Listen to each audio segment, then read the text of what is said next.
I got an email. We got an email. They included you too. They acknowledged your existence.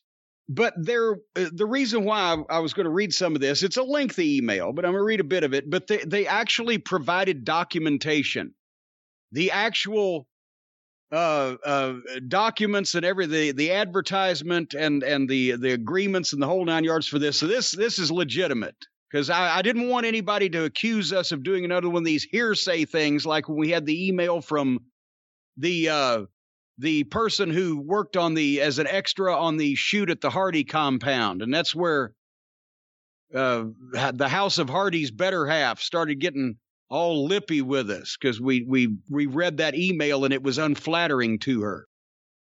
But anyway, so this one's legitimate. Hello, Mr. Cornette and Brian. I'm a 31-year-old actor in Pittsburgh, Pennsylvania, and the night before AEW Rampage, I got an email from this casting company I'm with asking for wrestling fans. So I paused this 1983 hacksaw match that I was watching at the time Nice. and get onto the casting site. Underneath the large bold letters asking for wrestling fans, the description immediately begins asking for roller skaters, BMXers. BMXers? Do they have people on that bikes? People on bikes, on a BMX bike. They have people that can have BMs on bicycles on command? BMs on bicycle. What's a BM? It says BMX. Well, a BM, a bowel movement. That's not what...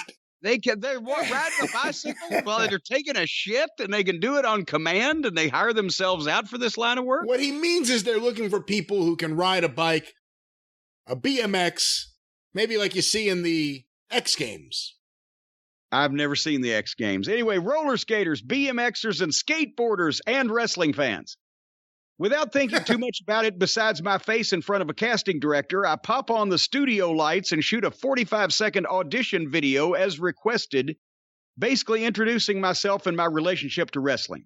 30 minutes later, I get an email from a guy at the marketing agency asking to sign the proper forms, including a COVID form. A minute later, the guy's personal email pops up asking me if I own a skateboard. I immediately replied no. And then he goes on to ask if I can pick up a skateboard from the local Walmart if he orders one. I agree and go to sleep after watching a weird Tony Zane versus Ken Woodby match. In the morning. Why do we need that detail? But okay. I love Tony Zane too. What a guy he was. But he was a human bruise. He was very bruised. He was bruise prone. No, I mean, if you looked at him sideways, he'd bruise horribly.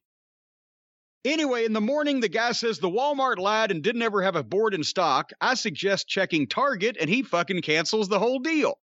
So a little butthurt, I rolled up some weed and started making other plans for my Friday evening. 30 minutes later, the guy texts me asking if I'm still available. I respond and say, yeah, that I get ready. I grab a $20 skateboard from Target and go to the Peterson Event Center.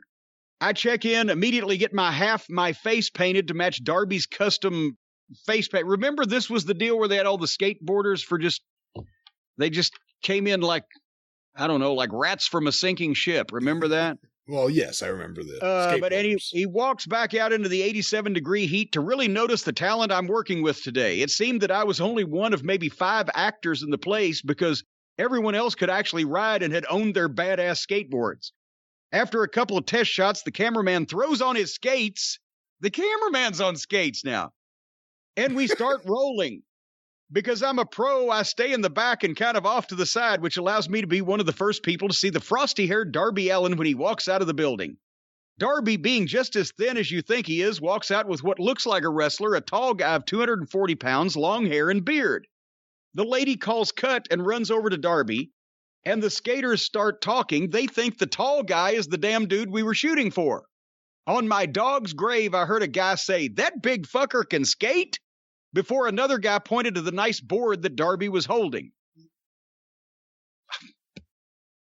Harley's coughing again. Anyway, I got to get her a Benadryl. Anyway, we then start to do a free skate session so the cameraman can get B-roll on Darby doing various tricks and shit, mainly him holding onto the dirt bike that was somehow allowed on this college campus. Afterwards, we do setup shots with skaters in a row and the bikers behind, Darby in the middle like the leader of a Warriors film gang. When those shots were done, a skater walked up to Darby and asked, "So all of this is for you. How does that feel?" And Darby freezes before the director notices the circling locals and calls him away. Apparently they got more warrior shots on the escalators and on the curve of this steep hill that Darby actually skated or bombed, as the skaters were saying, which really got him over with them. Anyway, we shoot for another 40 minutes before it's all over. Right before we all break, I step over to Darby and say, "This angle you're working is bringing kids into wrestling, dude. That's sick." And I guess he means sick, I guess, in the way the kids say it these days. That's sick is good. That's right. Rather than you're bringing kids in and that's sick, like you're, No, it's a good thing. Be on a registry somewhere. No. Don't even joke about that. Thing. It's sick in the good way. It's sick in a good way, yes. It's almost incurable. Remember the Seinfeld episode where George and the other guy are fighting over the parking space?